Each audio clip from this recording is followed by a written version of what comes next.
We're gonna pray to the technology gods that this all comes out and works okay. But I don't have much faith in it.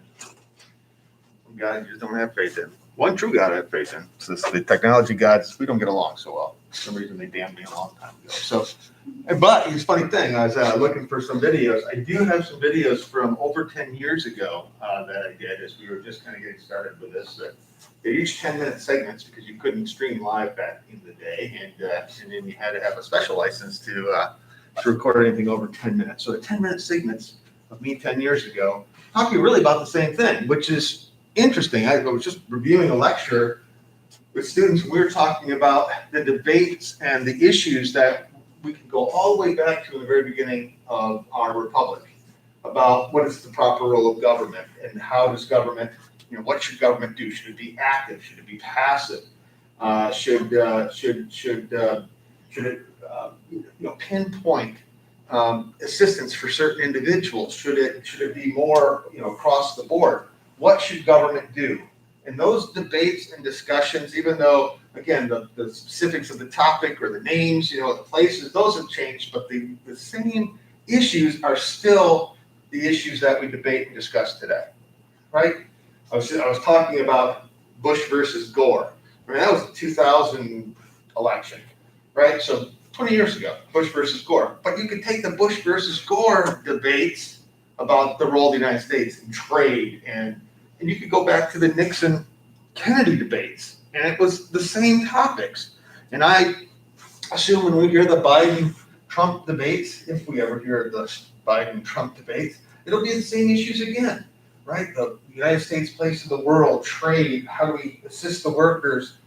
Certain other things probably popped in that weren't there in the past. So, even environmental policy, which seems to be a very hot topic, it's not as hot as you would think. It's been going on for quite some time, central to what should the role of government be. And so those arguments started from the get-go, and they continue today, right? That's that spectrum, that more equality, more freedom, and that proper role of government, hugging the center and being pulled left and pulled right. Right? It's been going on this whole time. And as we lead into the first, right, federal government, right? So we talked about the government under the Articles of Confederation, the confederal system. And a good example of that today is the United Nations, right? How the United Nations are separate sovereign nations. Well, at the time, and if you look at the proper true definition of state, that is what a state is. A state is a nation. Nation is a state. It's the same definition now. We don't consider a state its own nation today, but that's because we're in this republic, this federal system of shared powers. But at the time, when the states had unified together after the American Revolution, they were their own countries, and they bound themselves together under this agreement that we called the Articles of Confederation. But it was only binding to the effect that states, if they chose to support it, they supported it. If they chose not to, they didn't. There was no ramifications. And kind of that loose agreement had its shortcomings. It didn't give the central authority really any power. And let's not forget, we talked about the dialectical method, right, of change, where you have the now, the thesis, and you have what could be the antithesis or the antithesis. And those two things are always in flux. And so we had a unitary system. We had a strong central government with parliament and king that dictated down.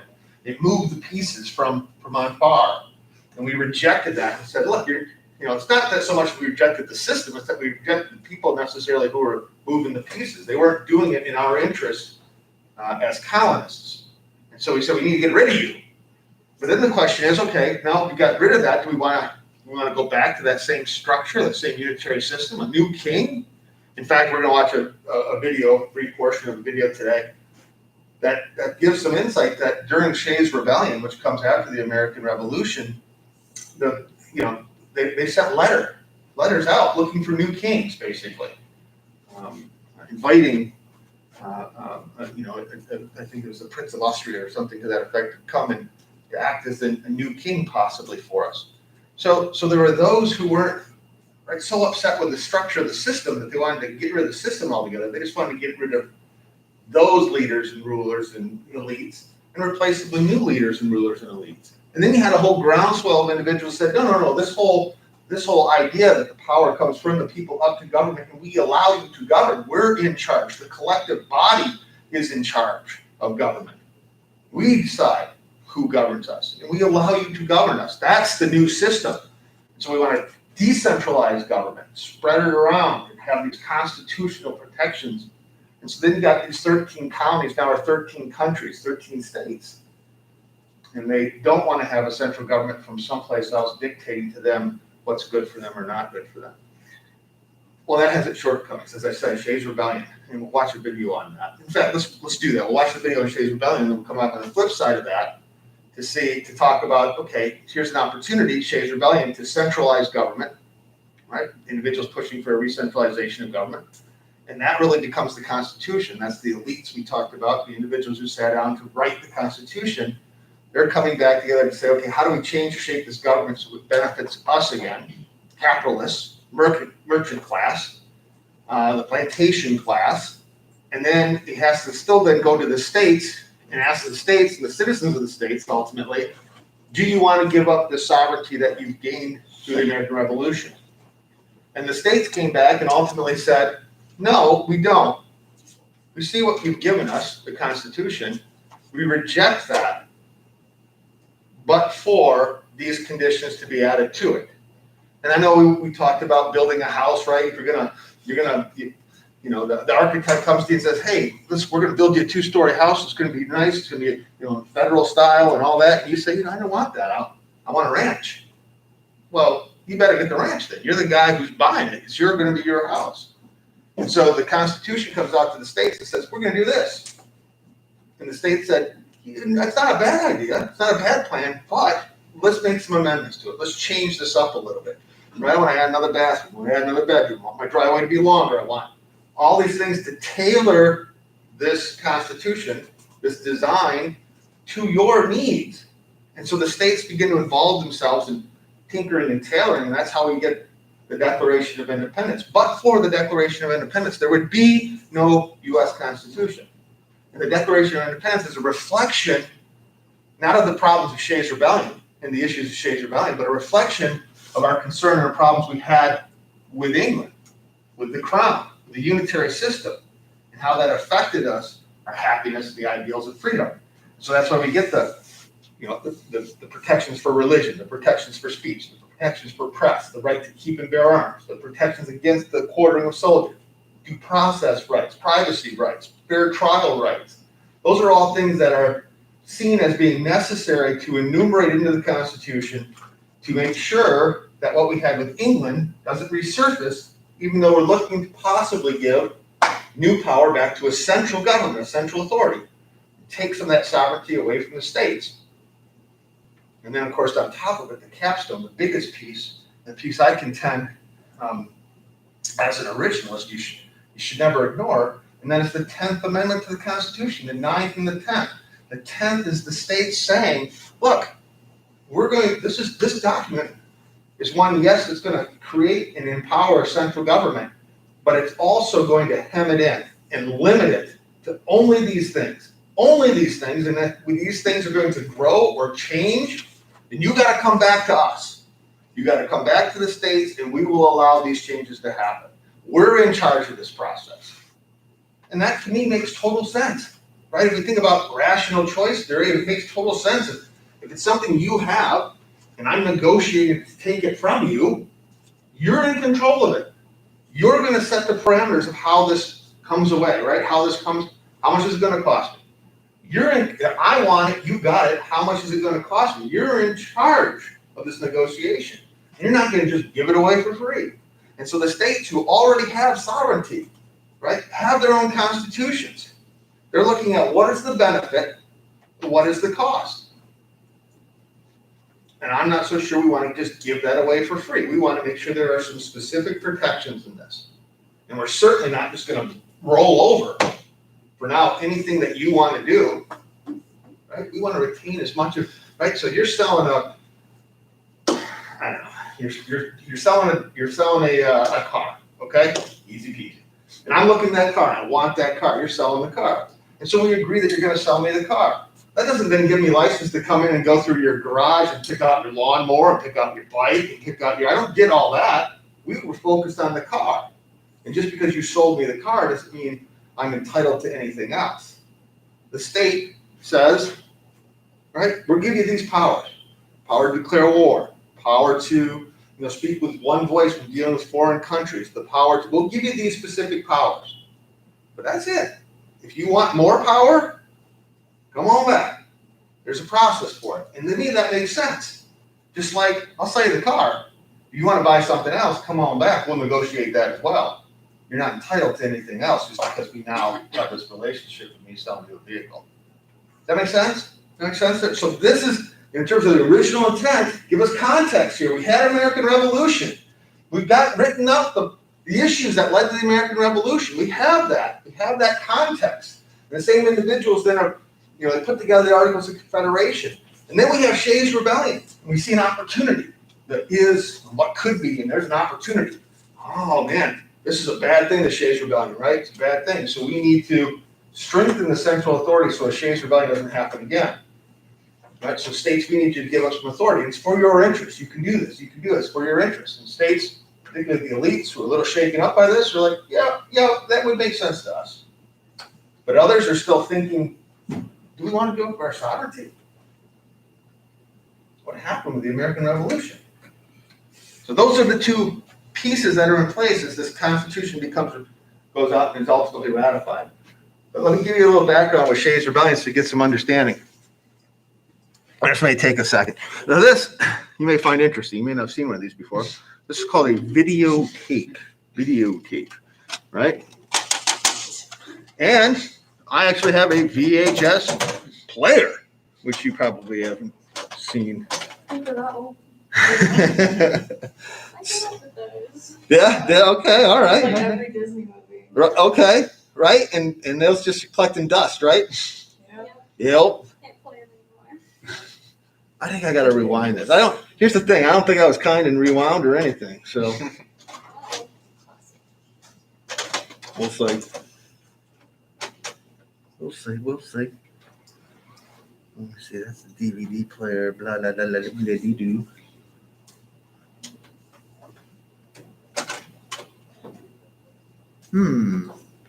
He says we may not be watching this.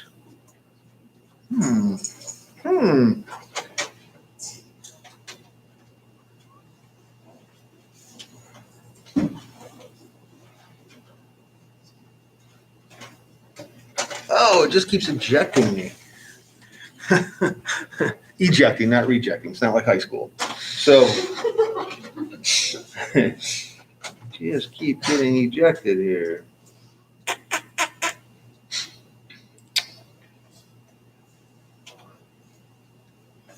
No. All right. So, a swing and a miss. I will see what the problem with that is. We can actually look. It makes sense for us to come back in together on Wednesday. That test itself is not going to take long, and if there's somehow I can get this up and upload it to you guys so you can actually watch it, I'll do that instead. But otherwise, then let's just count on Wednesday, and I'll try to see what the problem is. I'm going to bet you $1 to a dozen donuts. It's actually the VCR and not the videotape, but that is, that is our unfortunate situation. Like I said, technology gods. Not my friend. Not my friend. I mean, I'm playing loose with using videotapes, right? I know it. So I should probably have a converted DVD or something like that. I'd look for it online. It's not there. So I hesitate to get rid of it. It's hard to find a good piece about Shays Rebellion. The nuts and bolts of Shays Rebellion again is so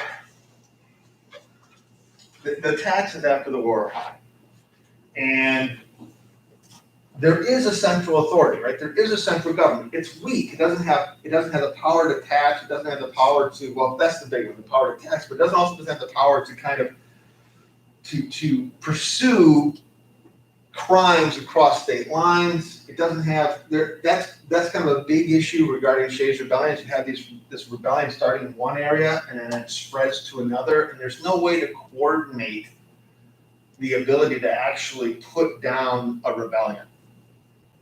And you'll see that in the Constitution when you read the Constitution, that that's one of the powers of the national government is to be able to put down, right, spreading rebellions. That's the concern, arguably the concern that leads to the Constitution. And from those who are rebelling standpoint, they're looking for redress from government. Taxes are too high, and as we think about resources,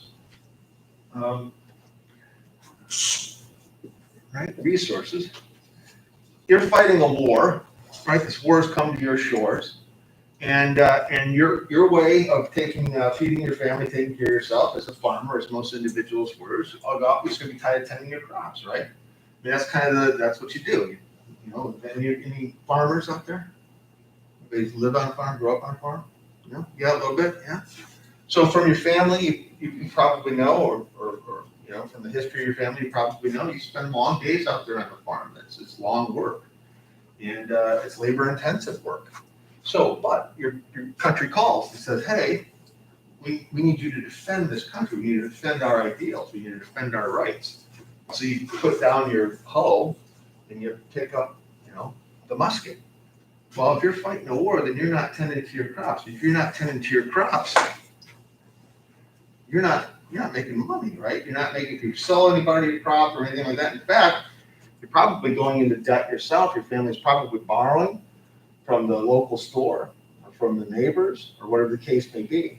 Okay, and then the American Revolution comes, goes, we win, and then the taxes come in. And how are the taxes going to be paid, right? How are they going to be paid? And then, on top of the taxes, comes the pressure from the merchant class, right? From the people who sell products, from the people who had the stores and ultimately gave the credit. And it's not necessarily coming from the store owners themselves. It's coming from the store owner, that, you know, it's being placed on the store owner from the shipper, right? The individual who brings it in. And where did they ship it from? From those English markets. Remember, it's captive market, those factories. So we bring the product in, product comes in, it gets then distributed, and then it gets sold. Well, this guy, so England says, hey, great job on the war, nice going. We need you to pay some of these debts that you owe us. Or you don't get anything else, we'll seize your assets over here. So the merchants then have pressure placed upon them. They turn around and place pressure back on the store owners, and the store owners then place pressure on the farming class. And basically say, look, you pay your debts or else. And if you can't pay your debts, guess what? They take your stuff. Right? No different then than it is today. And so they begin foreclosing on these farms of these individuals, and this leads to this pressure of revolution. Looking for redress to keep the courts from doing the foreclosing, the rebels begin to disrupt the courts, right? So you have the judges coming in, the rebels come in, they surround the courts, judges can't meet, they can't foreclose on anything. Can't foreclose on anything, the pressure's still mounting on the store owner, pressure's still mounting on the shipper, right? All coming back here from England, right? An opportunity. And so this is where you get these merchant armies, these private armies that are put together that can begin busting up these rebellions. You have governments who are kind of caught in between, the merchant, inside of the merchant, inside of the farmers. Rhode Island's squarely on the side of the farmers, for example. And that's one of the reasons that Rhode Island doesn't even go to this constitutional convention. They don't need to. Right? Their sovereignty is intact, and their economy is ultimately intact.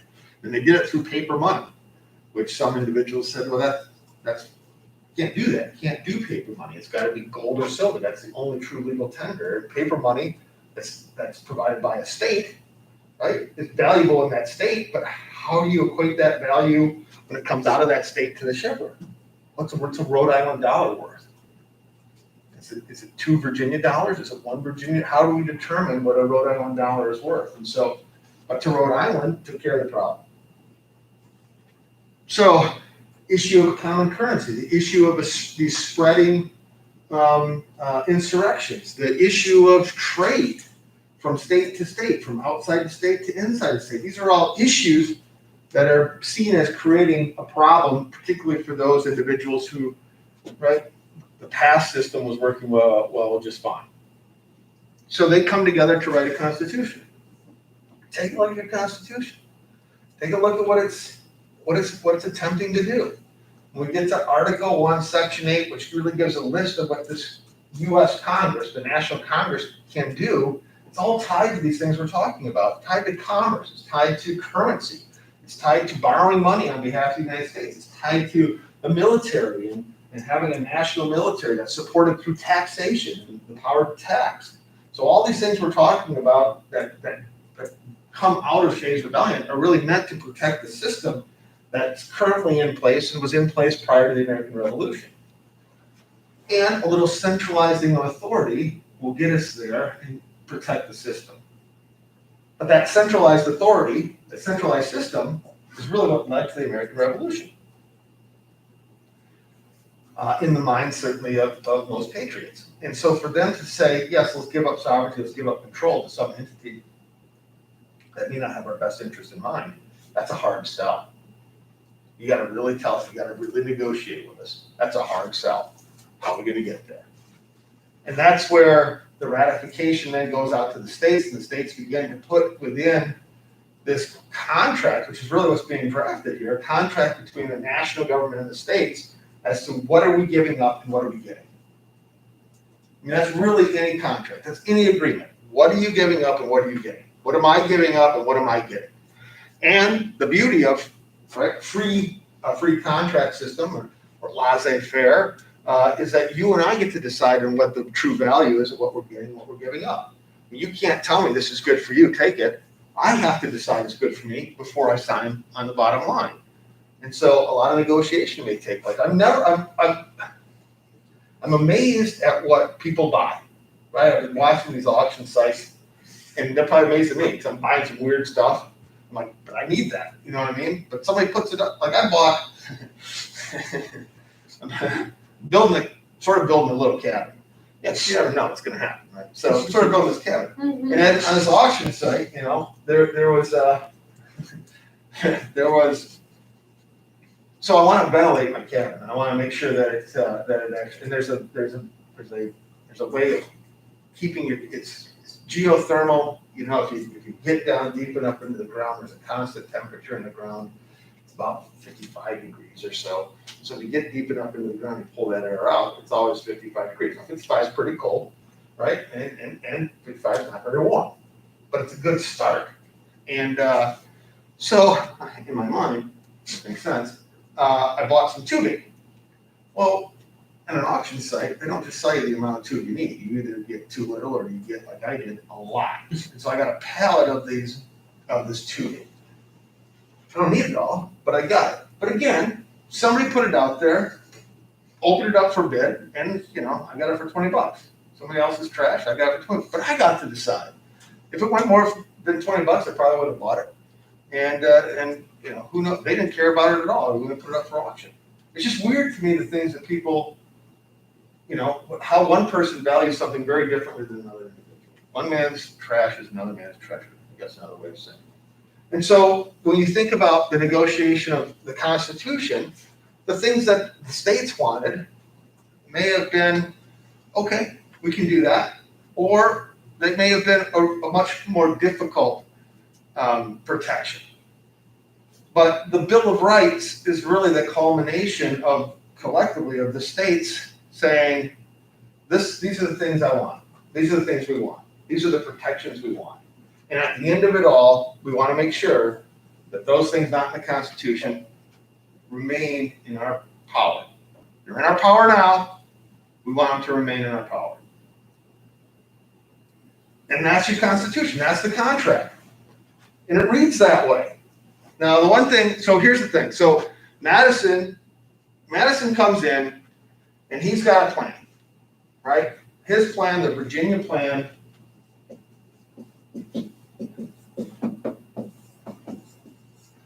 is the template really used to then debate this new Constitution. The Virginia plan favors, right, favors Virginia. Virginia is a large state, it's a populated state, it's a state that has slavery, it's an agricultural state, agrarian state, and this potential constitution, this agreement, is seen to favor the large states like Virginia. And then you have kind of the smaller states, let's say they're led up by New Jersey. And New Jersey says, no, what's good for Virginia is not necessarily good for New Jersey. The same thing, same way that what's good for California is not necessarily good for Michigan, and vice versa, right? So New Jersey has their own interests and their own idea, and their own quote-unquote plan. But their Virginia plan is really the template. And then that's what's presented to this delegate of capitalists, excluding Rhode Island. And they're trying to figure out, okay, how do we craft a contract that has to be accepted by the states but protects our interests? Well, Virginia doesn't want to lose out, so there are, and Virginia's plan really, kind of looks like Virginia's state government, Virginia's state constitution, but extended to a larger scale. Bicameral legislature, right, with the president and a separate judiciary, a lower house and an upper house. And New Jersey said, well, that's really not necessary. That's not necessarily in our best interest. We're going to push for something else other than that. And in New Jersey's mind, I think it's important to realize, is that they're 1/13. They're an equal. In Virginia, as large as it is, as populated as it is, as wealthy as it is, under the current relationship, is still only 1/13 themselves. They are no more powerful than New Jersey. They're no less powerful than New Jersey. Right? And they may have more wealth, they may have more people, and they may have more standing, but at the end of the day, under the Articles of Confederation, we're all equals. And New Jersey is not interested in giving that up. And why would they be? Why would you want to be less equal than the individual sitting next to you? Right? You're currently equal. What would it take for me to give, for you to give up this equal relationship, to become then secondary or even possibly subservient? Those smaller states looked at the New Jersey plan and said, it's not favorable enough to us. It doesn't protect our interests. And an impasse develops, right? The impasse between what Virginia wants is a population-based government, where population determines say in this new central authority, because governments represent people, states with more people should have more say. Well, that's good for Virginia. But New Jersey looks at it a little bit different and says, no, we're all equals right now. Yes, you're large, yeah, you have more people, but we're not going to simply give up our sovereignty because you have more people. Our equal sovereignty. And so New Jersey says, no, we got to keep it equal. Under the Articles of Confederation, all states have to agree. We want to keep that. And Virginia's like, that doesn't work. It's not working. Where's Rhode Island? That doesn't work. It needs to go this way. We're not going to be held hostage by these small states with few people to tell us, these larger populations, that's not democracy. But we're not a democracy, we're a republic. And so this impasse then leads to what's called the Connecticut Compromise, because the Connecticut delegation, the Connecticut delegation comes up with it, also called the Great Compromise.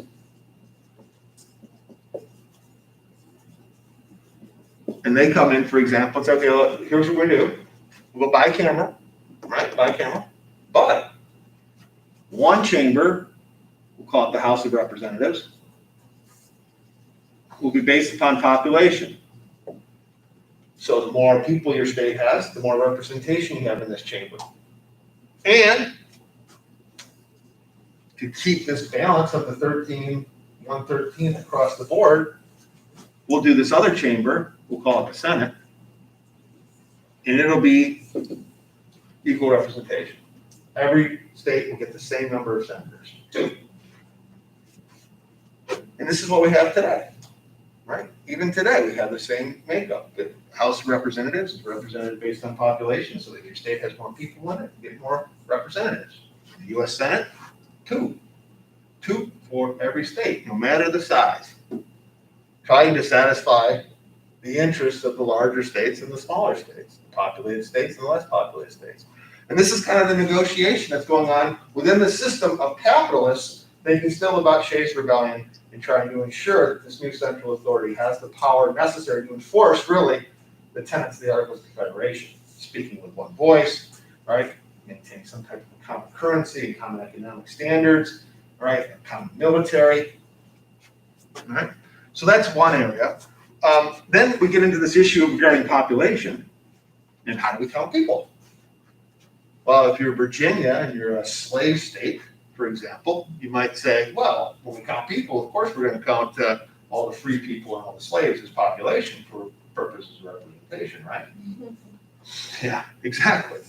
And the smaller states, or the states, even if they're small, it didn't matter, but they didn't have they were slave-based, right? And culture agrarian slave-based states, that they're like, wait, well, time out. That's going to give you a numerical advantage that just doesn't make sense to us, right? These individuals, they're not part of the political process. In fact, they're treated as property. We can't count them as population. And an argument ensues again. And this is where you get the 3/5 rule, right? I mean, if anything looks negotiated to me, it's 3/5, right? Not a half, not a quarter, but it's 3/5. We'll count population. We're going to count to appease. We'll count individuals who are slaves, not free persons. We'll count those individuals as 3/5 and for purposes of population representation. Because again, guys, at the end of the day, what does government do? Government does what? It allocates resources, right? It allocates the scarce resources. It structures society. And when we talk about resources and the quality of life that individuals have, if government's job is to allocate these resources, that means government can take what you have and give it to somebody else. It can make paupers and it can make princes. I mean, that's the power of government. Government, this writ large, right? Government, this entity, that's what we empower it to do. It gets to decide who gets what. So this is a big deal. States negotiating and elbowing in because they don't want to get screwed in this relationship, but at the same time, they know something has to be changed. Something needs to be changed. So how do we? It's a lot of negotiation. 3/5, right? Bicameral legislature, population equality, right? Different negotiations. And at the same time that this is going on, individuals who are pushing for this new system, these Federalists, they're being countered or opposed by individuals who want to keep the system the way it is. Right? Don't want to get rid of the Articles of Confederation, like the system the way it is. Chief, really, among these anti-federalists is Thomas Jefferson, philosophically. Now, Thomas Jefferson's a Virginian himself, right? As is Madison. But Madison is helping to push this Federalist cause. And he's supported by Hamilton, he's supported by Adams, Washington to a degree, though I think Washington is really more of just he's a leader, but he recognizes the role of the leader is that he's, there are, bosses have bosses, so to speak. But you have these different Federalists, and then you have the anti-Federalists. And the anti-Federalists, again, favor keeping the system the way it is. Decentralized, separate, sovereign states. In Jefferson's mind, look, when we think about the role of government, the allocation of resources, it's not just resources, it's the allocation of scarce resources. Scarce. And Jefferson says, look, when the resources become more scarce, then the need for government goes up. But let's think about this for a second. Look around you. What resource is scarce? There's plenty of land. There's plenty of water. There's plenty of food. There's plenty of anything a human being may need. If they have their own right? Their own house, their own property, they should be good to go. And there's property here. We don't need a government dictating and determining because the resources aren't scarce. In Jefferson's mind, you keep a society as an agrarian-based society. You grow what you need. You grow what you need. And cottage industry naturally develops from that. Somebody's got to create horseshoes, and somebody, the blacksmith, and the individual creates the plow, and the wagon guy. These are individuals who then have jobs outside of agriculture, but it's all tied to agriculture. And there's enough land, and to be honest with you, there's still enough land. Right? If you were to take, this was a figure from a bit back, so it may not hold true today. But if you were to take every family in the United States, give them a home and a 1 acre plot, they could all fit within the state of Texas. All right? Every family in the United States, I'm getting this is 1990, no, 2000, it was 2004 when I heard this figure. Somebody running for Congress. It's, how many acres are there in Texas? How many individuals are part of the family, right? 4 individuals, typical family, something like that. Put them all together, give them each an acre lot, they could all sit in Texas. That means the other 49 states would be empty of people. So you can make the argument that the resources, the availability, particularly of land, it's tillable, it's usable, there's a lot of mountain there, there's a lot of ice there, there's a lot of everything. But at the same time, the point being, I still think there's enough property, enough land out there that an individual would be fully self-sufficient. And if you're fully self-sufficient, then the need for government goes down. And so Jefferson's point, particularly very early on here, is we don't even know how expansive this land really is and what resources it has to give up yet. Under Jefferson, he's like, slow it down a little bit. We don't really need to do this. Now, the Federalists are thinking, I think, much further ahead than Jefferson, and are thinking globally. Jefferson's a big protectionist, keep it local, keep us out of other world affairs, keep it simple, stupid. That's his, right? I think, KISS method. Keep it simple, stupid. This whole negotiation and creating this new levels of government, who's in charge of what and where that's very complicated. And complicated government's not necessarily a good government. So Jefferson's, the anti-federalists, are saying, let's keep it simple. The Federalists, I think, are looking beyond that. They're looking at thinking of those resources, thinking that resources equate to wealth, and wealth equates to power, that the United States together could be a powerhouse, right? If we could focus the power, we just took on the most powerful nation on the world, and we beat them.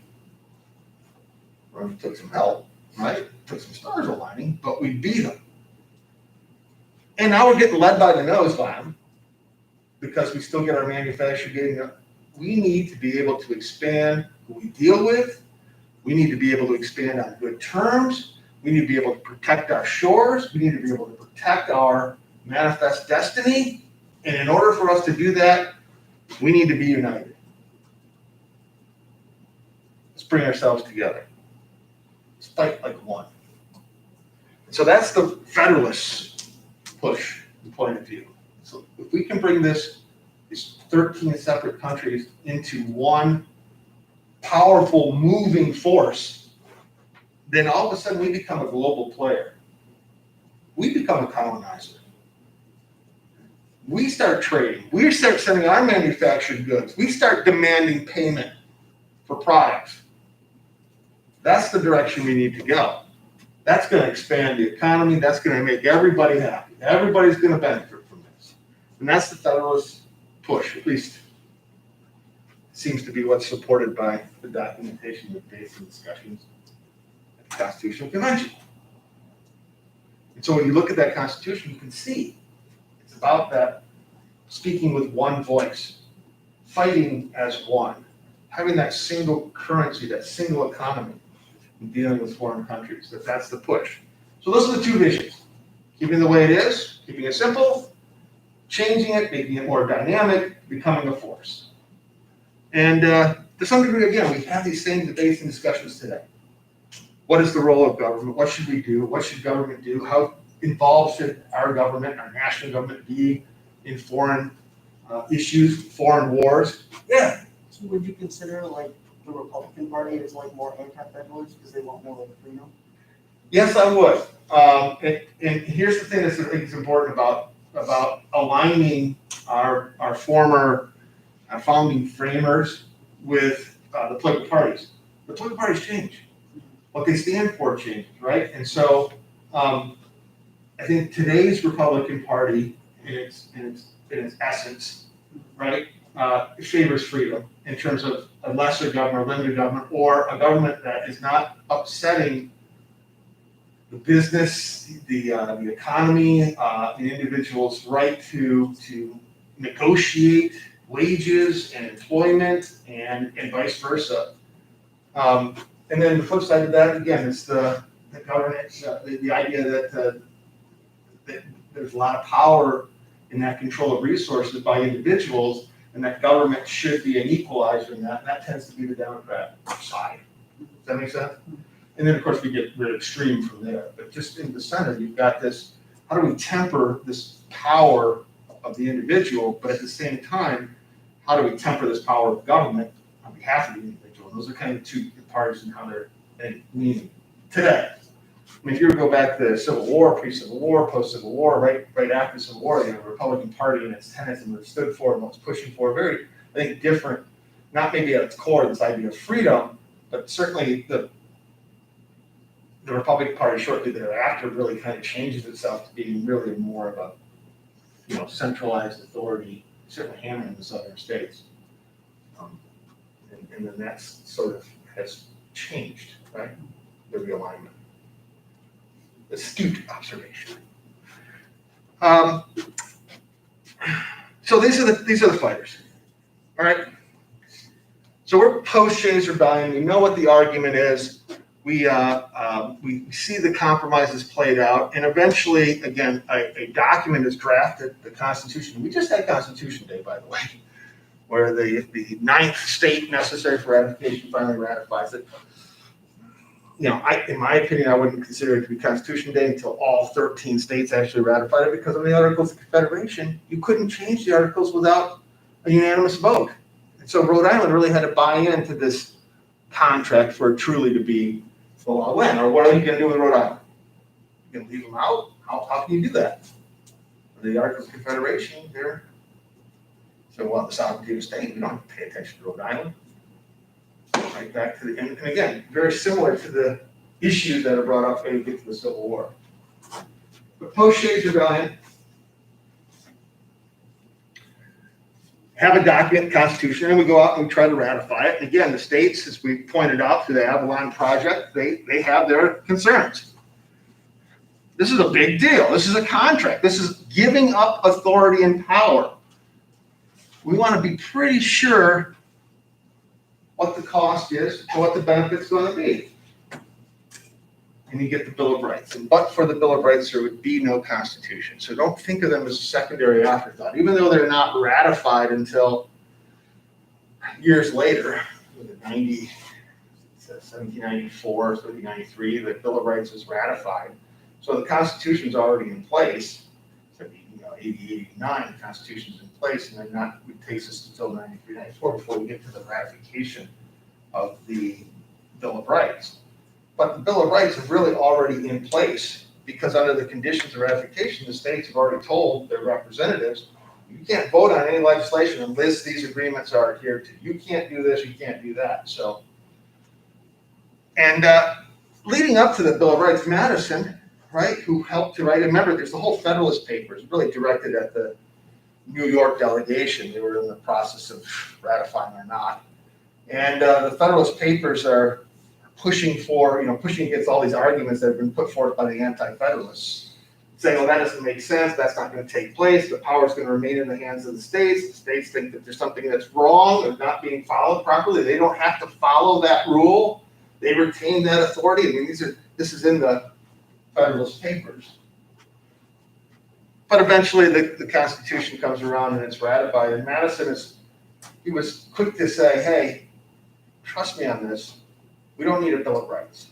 There's sort of one in there already that limits what the federal government can do and what the states can do. So we don't need a Bill of Individual Rights. And Madison's caution, and I think it's a good one, is he said, plus, if you think about it, let's say that somewhere down the road, someone is parsing out this Bill of Rights and they don't see a right in the Bill of Rights. In other words, you didn't enumerate something. You didn't enumerate, for example, that the federal government shouldn't involve itself in education. That's a state issue. You didn't enumerate that. Well, someone could make the argument that if you didn't want the federal government involved in education, you would have written that right next to freedom of speech and freedom of the press and the right to assemble and the right to control your own education. But since you didn't, obviously, you didn't care that the federal government involved itself. That's a pretty good argument. Healthcare. If you didn't want the federal government involving itself in your healthcare, you would have written right in there someplace in that Bill of Rights, we don't want government involved in our healthcare. Right? Well, that's where the 9th Amendment comes in. So we don't pay much attention to the 9th Amendment. We talk about the 10th Amendment quite a bit, right? But the 9th Amendment comes in to address Madison's caution. And the 9th Amendment says, look, if it's in here or not here, this Bill of Rights, that should not be construed or misconstrued or misthought that we didn't intend it to be here.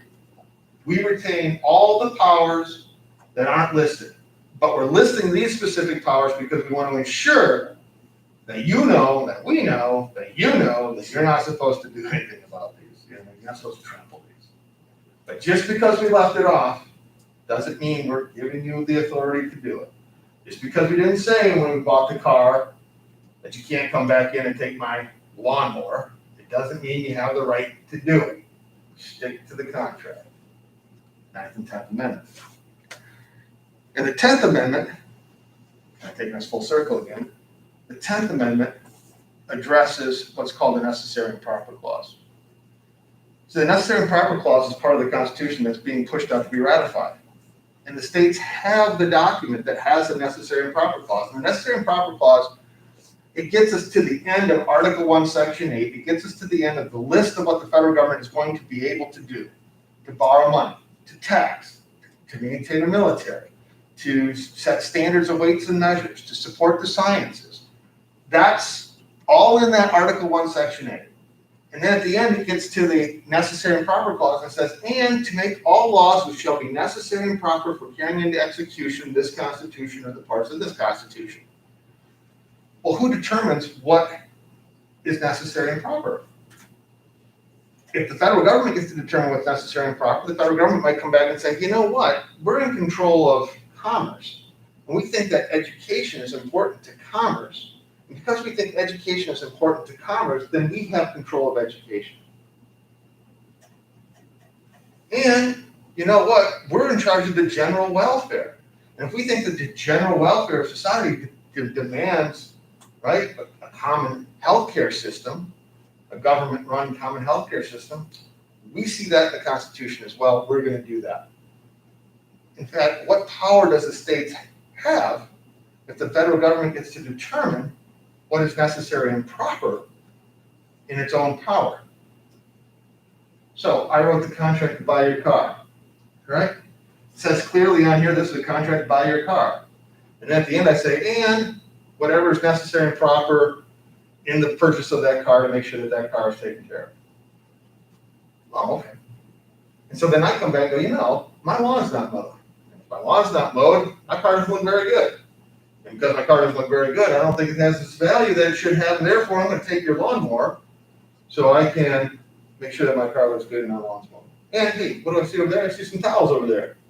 I got to wash the car. I got to wash the car. I got to have the towels. Got to have the towels. I'm going to take your towels. None of that's in the contract. But I'm doing it because I wrote this floppy language in there that allows me this flexibility, this stretchy Constitution. Who wants a contract that stretches? Right? Well, the person that benefits from it wants it to stretch. The person who's not going to benefit from it certainly doesn't want it to stretch. When I sign the line, I don't get shafted in the fine print, in the legalese. And so the states look at that necessary and proper clause and they go, 10th Amendment. Those things not in the Constitution would be left for the states to decide. You see some towels there, you want them? Come on back and negotiate. You see the lawnmower, you like that? Come on back and negotiate.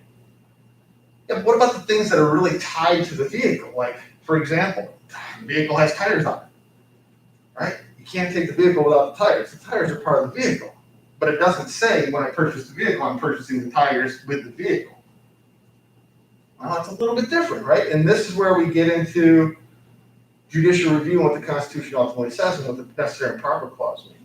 And those two things are in conflict often. And when you hopefully read the originalist perspective, you'll see that the idea that the Constitution is flexible, living, breathing, changing versus rigid is something we've been fighting on for quite some time.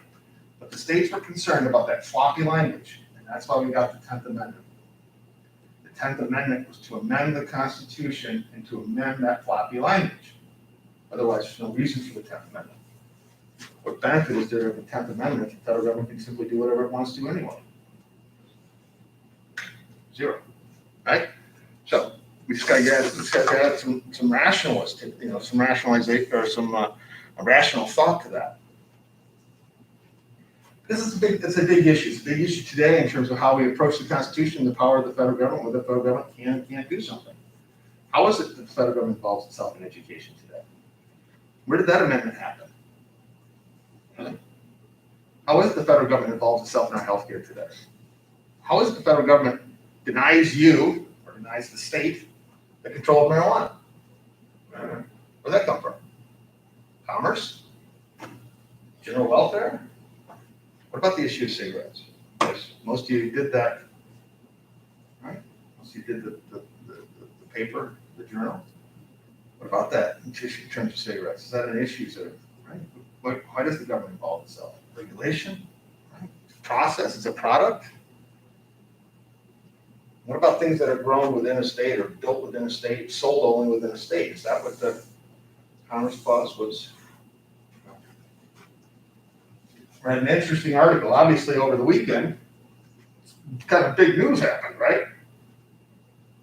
Anybody? RBG passed away. Yeah, no, the Lions lost again. Yeah, no, exactly correct, right? So Ruth Bader Ginsburg, a monumental figure on the court in terms of when we balance the court out left and right, this idea of a living, breathing document that should be fostering equality regardless of what the Constitution says. And then, individuals like Scalia, who passed away not so long back, who really stood for this idea of original, intent. And if you want to change the Constitution, there's a process for it. We don't just simply make it up as we go along. And these two kind of bookends have been on the court. And then Scalia, of course, passed. And then now Ruth Bader Ginsburg has passed. And now, of course, the balance of the court is in the wings here. And one of the individuals who was being considered as the nominee to replace her name is Amy Coney Barrett. I think she's out of the 7th Circuit. I just wanted to know a little bit about her. If she's going to be the nominee or the appointee, what does she bring to the table? And she actually clerked for Scalia. In other words, she served under Scalia. And oftentimes, we think about these Supreme Court justices and that breadth and knowledge of law that they have, but they're not alone. There's a team. They put together a team of individuals who clerk for them. So when it comes to finding jurisprudence and past cases that set precedent, they have a general understanding of where their boss is, and then they help the boss to form their opinion based upon their ideology by supporting them and finding the data, the information, and going through the arguments. And so Amy Barrett is one of those employees of Scalia, and then was a constitutional professor of law at Notre Dame. So I just wanted to kind of take a look and see where she was at. She has this pretty interesting piece on Scalia and originalism and stare decisis, something called stare decisis. And stare decisis is adhering to precedent, right? Adhering to precedent. And how those two things just do not necessarily fit well with one another, particularly when the precedent is a bad precedent. In other words, it doesn't follow the logic of if that was the intent of the law, or the intent of Congress in making law, or the intent of the framers in their constitutional empowerment of government. And so when a bad decision is made, then the question is, do we follow stare decisis, or do we untie everything that's been now tied to this understanding of this role of government, and allow the chips to fall where they may, and the chaos that's going to ensue. Right? For example, right, there's nothing in the Constitution that allows the federal government to fund education or to dictate education. Nothing. But the federal government does a lot of funding of education. Puts a lot of money into the education circles, right? Through title grant monies, through financial aid, right? And I dare say that Kellogg Community College would have a hard time operating if we did away with financial aid across the board. It would be impossible to operate. You would have to have the state step in and truly finance this community college system, which it really doesn't. It's a lot of the federal government now. Well, if the federal government's going to make the payments, all right, the federal government's going to make some rules. So you adhere to those rules. You don't have to adhere to the rules. Constitutional issue, states' rights. But if you don't adhere to the rules, you don't get the money. There's something a little bit wrong with that, because the money's really not the federal government's money, right? I don't know where the money comes from today. They just print it out as fast as they can. But technically, it's supposed to be your money and my money. It's supposed to be the taxpayers' money. We're certainly on the hook for paying off the debt. So that's supposed to be your money and my money. So the government, we empower, decides who gets what to allocate those resources of dollars. But at the same time, you tell the government, we don't want you to do that anymore. And the government says, well, then you don't get your money back. That to me seems a little fishy, right? Who's in charge here? Well, our representatives are Congress. So Congress has to actually step in to make that issue known if we're truly concerned with where those dollars are coming from. I have a feeling, a belief that because the whole system of education has now become dependent upon those federal dollars, that we're more apt to just simply kind of look the other way and say, oh, it's all right, we'll do what you need us to do. Just don't cut off the funding. And it comes at a little, It's kind of like turning up the boiling water on the toad, right? Eventually the toad doesn't know he's boiling, because you do it so slowly, but eventually you're being dictated to from some cabal or some group of individuals who know nothing about the needs of education in Valley Creek, Michigan. Yet these policies are in place to help you. So, not that I digress, I haven't, but the point being, you can see where that relationship of the individual and the state and the federal government gets muddled into the system that we have today. And who's on the U.S. Supreme Court has become a really, really big deal. And we'll see how this ultimately plays out. I can tell you just from the campaign itself, the election itself, right? We have, Donald Trump being attempting to be reelected. We have Joe Biden who's attempting to unseat him. And this issue has now become the issue. And this will be the issue from now as long as they can make this the issue. So everything else, COVID,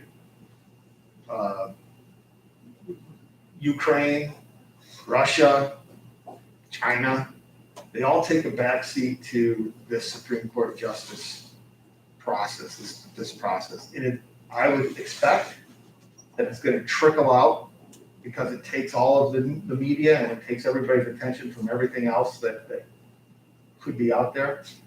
For those of you who may have been watching the 2016 election leading up to the actual election itself, we got into those 30,000 emails, and Hillary Clinton and those emails and the email server and the emails and the emails and the email server. And that was the only issue leading up into the election.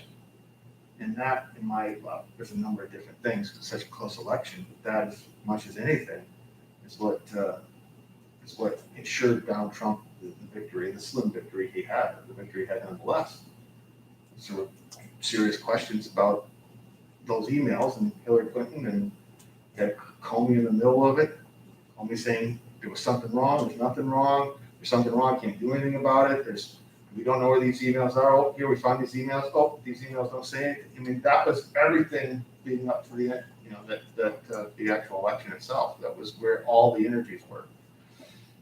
And I can see that that's what's gonna happen with the Supreme Court now. And of course, at the same time, you had Scalia. Scalia was an issue, he had passed, and you had a Democrat president who was term limited, President Obama. So there was gonna be a new president after Obama regardless. It was either gonna be Hillary Clinton or it was gonna be Donald Trump. And President Obama did his constitutional duty. He nominated a candidate, and the Senate did its constitutional duty. It offered its consent and advice. In fact, it offered its consent and advice before the president nominated. It was Mitch McConnell, Republican majority leader. He said to President Obama, it doesn't matter who you put forward, they are not going to get seated. Then he used the argument that it's so close to the election that we've got a new president who's going to you're going to be gone, President Obama, but there's going to be a new president, could be Hillary, could be Donald Trump, but there's going to be a new president, and they should be the individuals making the decision. So it's a little different this time around. It's still an election year, but Donald Trump's the president. And Donald Trump has a very, very, very good shot of being the president again 4 years or 4 months from now.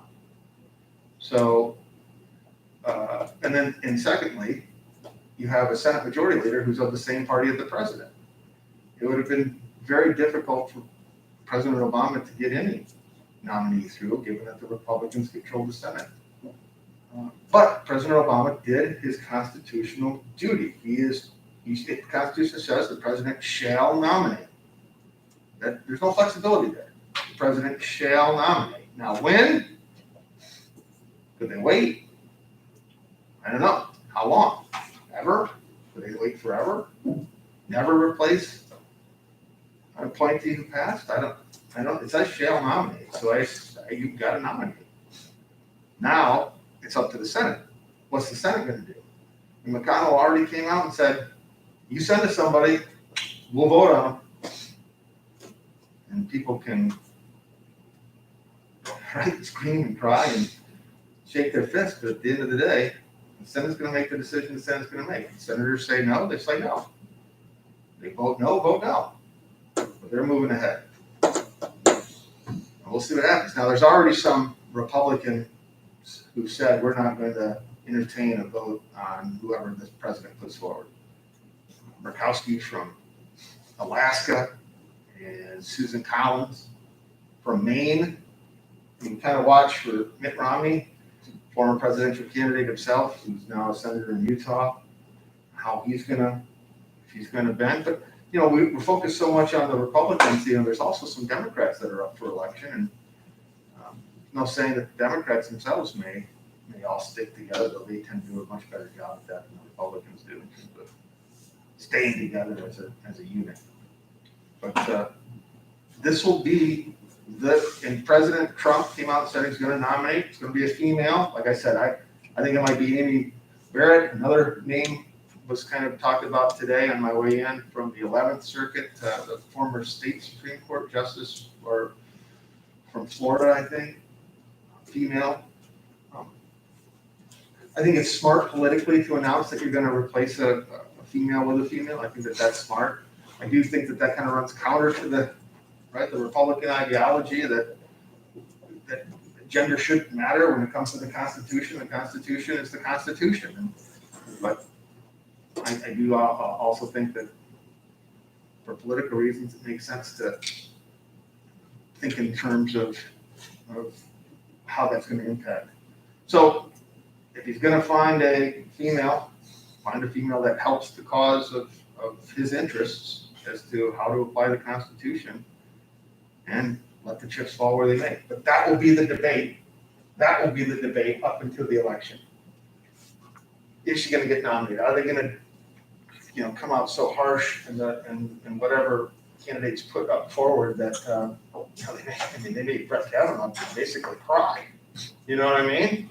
Geez, they were so brutal to him. I don't know You know, is that gonna, or the optics of that just so terrible, especially if it's a female that, you know, you don't want the, you know what I'm saying? It's gonna be really interesting this is going to be the issue. And the whole election could turn on this. Okay, boom, looks like we're out of time. You guys, so let's come back to class on Wednesday. I'm pretty sure that we're gonna be good to go. If you don't happen to make the class, that's okay. That test will be due that day, okay? So we'll make it due that day, not by class time, okay? So I'll see you guys on Wednesday. Maintain that social distancing. That's the big one. We'll see you guys then.